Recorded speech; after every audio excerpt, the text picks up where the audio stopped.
สวัสดีท่านผู้ชมสบายดียามแรงส่วงคำพี่น้องจ๋าแห้งคำแห้งหนาวแห้งกะอากาศเย็นมื้อนี้ลมแรงพอดีเขามาหลานสาววันก็เลยมาแวะหลานน้อยก่อนกลับอย่ารวยอุ้มเลาะอยู่ในบ้านพุ่นพาออกมาข้างนอกบ่ได้มันล้มพี่น้อง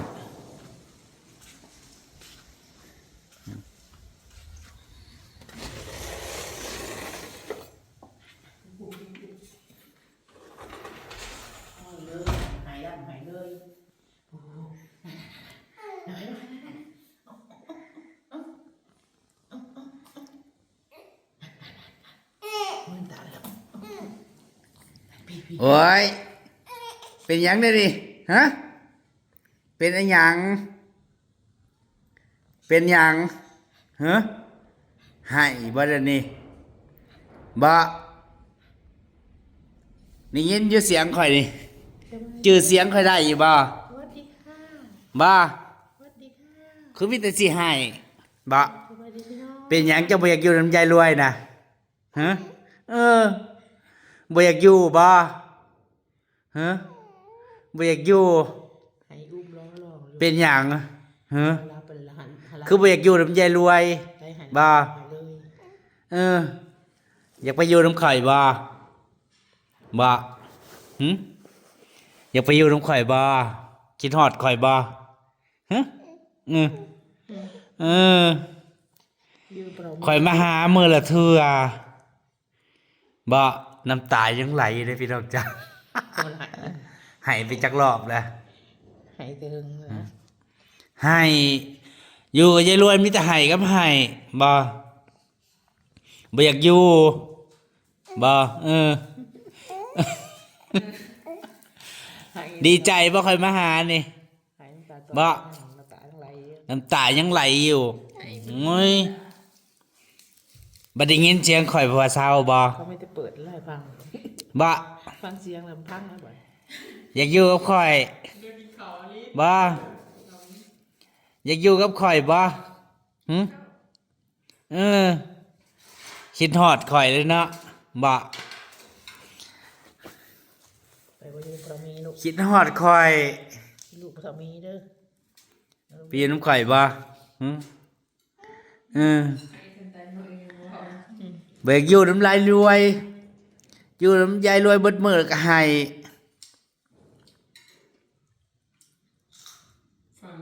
หนาวบ่หนาวบ่อากาศเย็นคือบ่ใส่ถุงมือมื้อนี้ใส่แต่ถุงเท้าบ่อาบน้ำแล้วมื้อนี้บ่อาบน้ำแล้วบ่เบิ่งในลมข้างนอกแล้วบ่มมันหนาว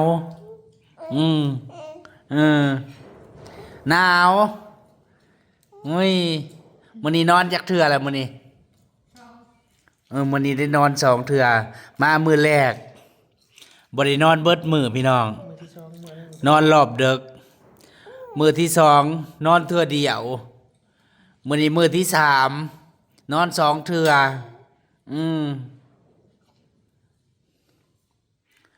เฮือนเจ้าของก็บ่อยากนอนบ่เล่นน้ำลายหยังหึ ผลที่ตกบ่ บ่มึงได้หายน้ำตายังไหลอยู่เช็ดน้ำลายนะยายรวย ผ้าเลาะอยู่ เช็ดน้ำลายให้แหน่สิไปเลาะทั้งใดเสร็จอีกนี่ให้ก็บ่สิให้ยายรวยพาไปเลาะทั้งใดหึมันออกข้างนอกบ่ได้ข้างนอกแห้งกับขี้ฝุ่นขนาดว่าใส่กระจกยังขี้ฝุ่นเข้าพี่น้องอยู่บ้านบ่มีน่ะมันอารมณ์มันลงมันสิบ่มีขี้ฝุ่นเด้แต่ว่าอันนี้มันโดนเต็มขี้ฝุ่นมันติดถนนลมมาทางนี้ดีใจบ่ค่อยมาหาดีใจบ่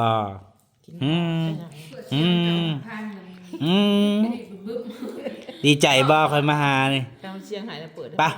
มิด ออกไปแล้วค่อยปะ เลี้ยวหาซะก่อนแล้วเลี้ยว ไป ออกไปน้ำข่อยไปมุ้ยไผเว้าน้ำเจ้าบ่มื้อนี่ บ่บ่เฮ้บุยคนเว้าน้ำบ่จังคิดฮอดข่อยเฮ้บ่บ่คิดฮอดข่อยบ่บ่เห็นกันมื้อเห็นกันมื้อละเทื่อเนาะอยู่เฮือนก่อน หน้าเป็นลังลมอยู่ ใหญ่จังออกไม่มื้ออื่นยายรวยก็สิไปเต้นรถแห่ปลาอีกแล้วบ่พรุ่งนี้งานผ้าป่ารถแห่เขาเจ้าสิไปจอดอยู่บ้านเบ้าหมีแห่ไปวัดพุนละวัดนู่นยายรวยก็สิหนี้ปลาอีกเป็นพวมแต่ ห่วย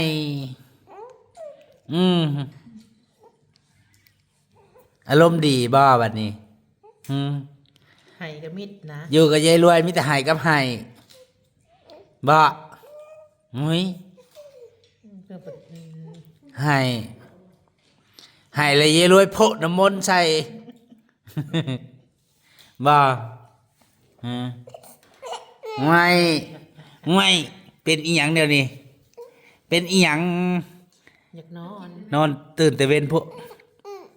อุ้ย นี่นะสิเลย โอ้ย อยากไปเลยกันยังวะ ตื่นแล้วก็ไห้เลย อยากนอน บ่ อยากนอน กินนมแล้วบ่อยากนอนแล้วนี่นะสีหูสีตา อยากนอนบ่เข้าไปนอนอยู่ห้องเด้อเมื่อยเลยบ่ อย่าให้อยากนอน เงียบเดี๋ยวนี้ เงียบเงียบเงียบเงียบ เปียกคนเปียกประชา เงียบบ่ เปียกบ่ลูกบ่ เงียบบ่เอออย่าให้ใหญ่แล้ว ถ่ายหาจากนอนเนาะไม่เปลี่ยนหาจากนอนเนาะลูกเนาะ อ้าว3 เดือน 5 วันแล้วท่านผู้ชมใหญ่แล้ว3 เดือน 5 วันแล้วมื้อนี้ก็เป็นมื้อที่3คืนที่3 นอนแล้วบ่เนี่ย ได้เข้ามานอนบ้าน อยากนอนสีหูสีตาอยู่ นอนแล้ว อยู่กับยายรวยอยู่กับยายรวย ใจนอนแต่จะว่า อยู่กับยายรวยมีแต่ไห้กับไห้บ่ มือมันเย็นเย็นกันนะ มันหนาวมันลม ใส่ชกมือลูกเนาะลูกเนาะ ได้ยังกินข้าวแรงทอดไข่ ฉีด ลาบ แม่รับฉีดมาแต่งงาน มีแต่งานกับงานพี่น้องส่วงนี่งานแต่งพรุ่งนี้ก็งานแต่งบ่มีก็สิไปงานแต่ง ตาจ๋า กินรส แต่ตาจ๋าอยากนอน แต่ข้างในน่ะเงียบข้างนอกนี่ลมแห้งบ่มบ่ม ทำเย็นคืนคือเย็นแต่ว่าคืนป้าโต หนาวอยู่พุ่นก็หนาวคุณยายได้เข้าห้องแต่6 โมงพุ่นคุณยายออกก่อนแล้ว ก็ถึกนอนเลย อยากนอนแล้วสีหูสีตาอยู่นี่บ้าเข้าไปนอนเด้อนอนอู่บ้าฮะหรือเข้าไปนอนห้องกลางคืนก็ตื่นบ่กลางคืนก็ตื่นแล้วก็บ่รับมานอนบ่ ก็ถึกอยู่อักบอกให้ถึกนอน ยาย อยากกินนม กินมื้อแล้วบ่ หิวนมบ่กินนมแล้วนอนเด้อค่ำแล้วนี่ดึกแล้วเด้นี่อันทุ่มครึ่งแล้วท่านผู้ชมอยากนอนน่ะสีหูสีตาเลยนะอยากบอกแล้วแม่อยากนอนนี่ บ่เห็นข่อยเบิดมือบ่ว่าบ่เห็นข่อยเบิดมือไปบ่เมื่อนำข่อยไปบ่เมื่อบ่นี่ไปเมือง จำเสียงได้เด้ว่าแต่ได้ยินเสียงแล้วก็คือหันปรับเลิศจำเสียงได้แล้วเด็กหน่อยสำนึกกำลังแบบกำลังเฮียนหูกำลังติดคนเนาะก็ติดผู้ใดก็ติดผู้นั้น จื้อผู้นั้นจื้อผู้ โอ้ นี้ ยจื้อเบิดแล้วเตรียมสิคร้านแล้วเนาะขวำแล้ว มันหนาว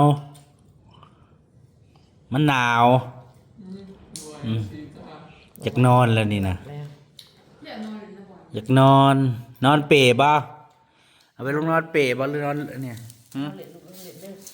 ชอบเอาเล็ดเด้อ หนาวอากาศเย็น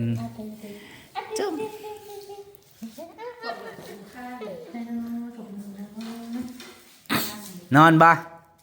ฮะดึงลงแน่สุดนี่ก็คือเขินแท้ไม่นอนเนาะนอนเนี่ยคันอยากนอนกับสีหูสีตาเนี่ยอยากนอนบ่หึอุ้ย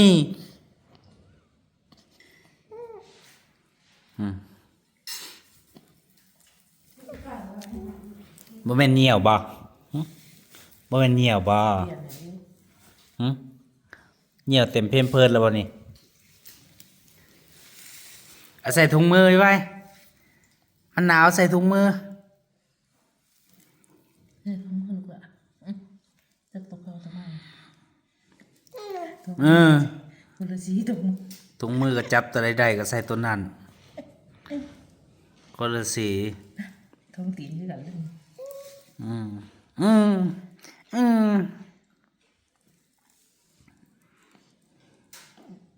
อยากนอน สีหูสีตาล่ะอยากนอนแล้ว หายแล้วเนี่ย บ่ข่อยเมื่อนสิบ่ให้บ่นี่ฮะตอนมาน่ะกำลังสิให้ เมื่อยหาย กำลังแอ้ เมื่อยหายเมื่อย ให้แต่เว้นพุ่นบ่ เปลี่ยนกันเอา ข่อยบ่อยู่ละให้เบิดมือบ่ให้บ่เป็นหยังจังให้อืม อยากรับหาง อยากนอน อยากนอน อยากนอน เปลี่ยน อ่ะขวำดูขวำมึงดูขวำได้แล้วบ่ใส่ผันเผา ถุงมือนี่ถุงมือนี่ แม่ก็บริเวณของเขา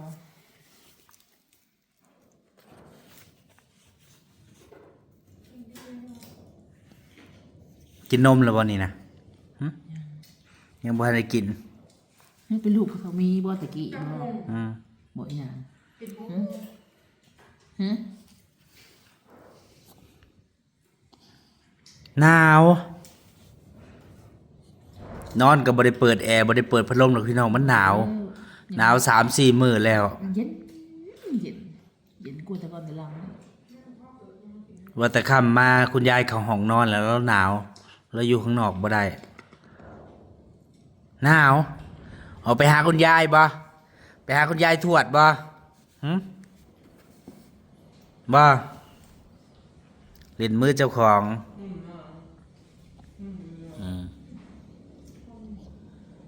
อย่าขวมนะอย่าขวมนะอ่ะขวมดึกขวมเอ้ย กันบอกมันไม่ใช่ดึกหรอกดึกลูกดึก อ่ะขวมมาขวมเอ้ย ดึก ขวม ดึกลูกดึก อึบ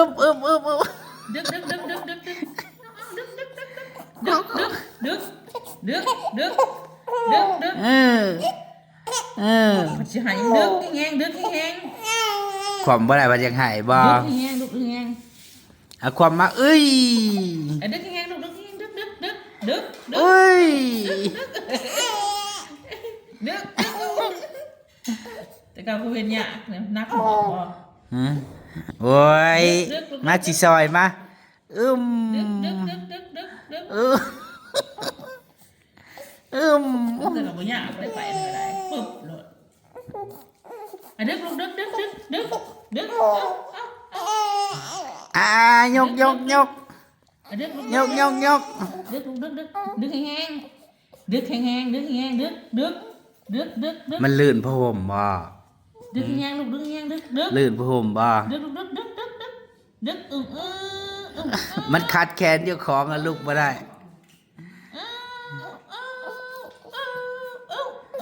ฮึด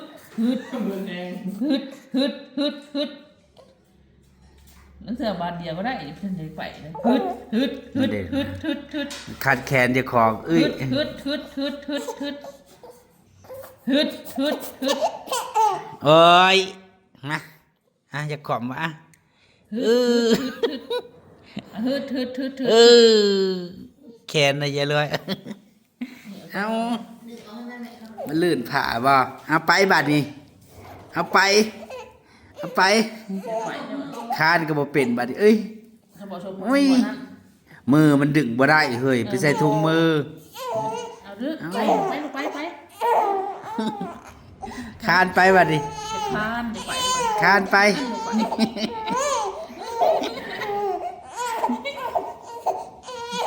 เอา อันนี้มันคานตรงติดเนาะ ถุงตีนมันก็ยันบ่ได้มันลื่น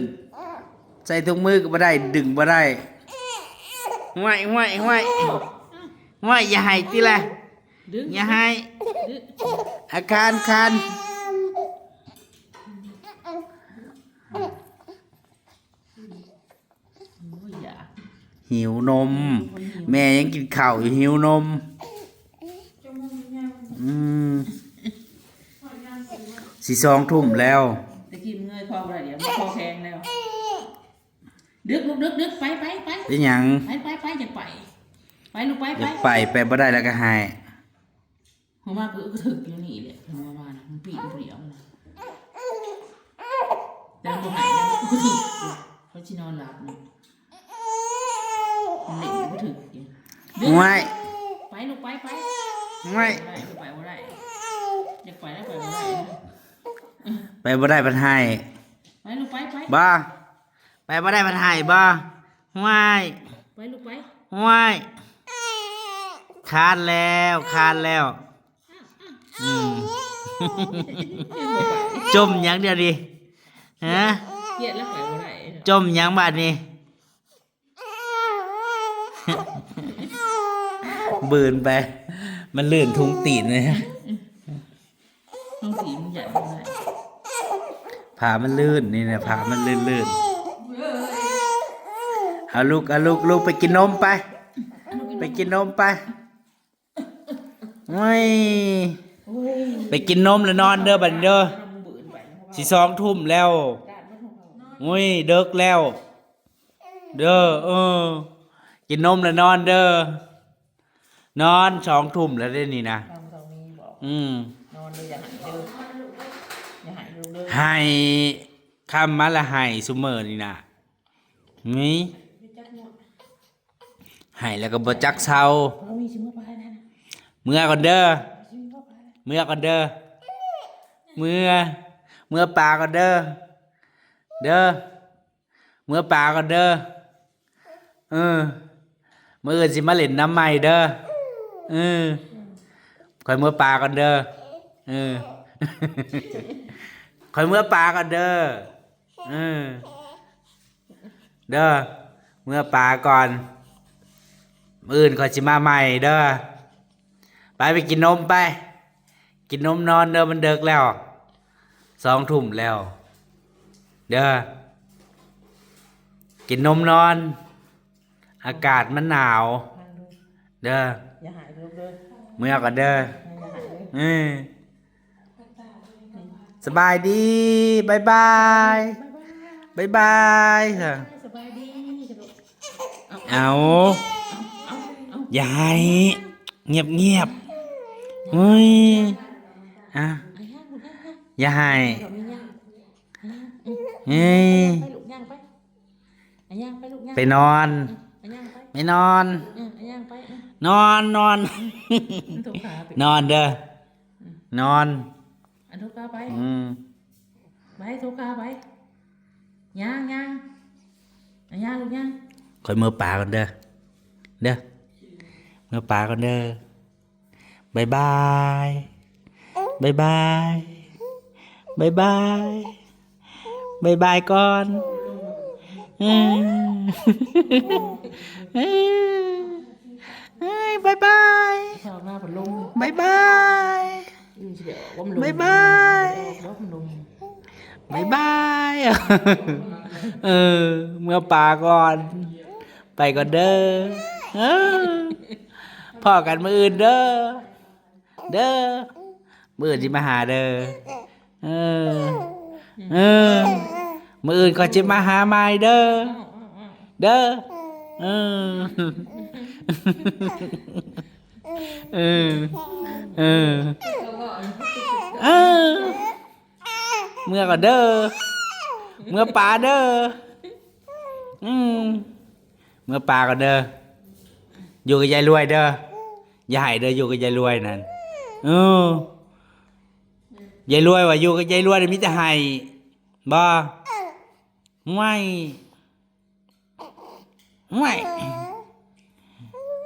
บายบายบายบาย เออบ ายบาย ย่างเขาไปนำได้เดี๋ยวนี้ย่างไป บายบายบายบายเอา อีหยังเดี๋ยวนี้ฮะบ่ให้คอยเมื่อบ่ฮะบ่ให้คอยเมื่อบ่มาดิบ่สิอยู่นี่บ่สิอยู่นี่บ่บ่ให้คอยเมื่อบ่หึ ย่างเขาเลย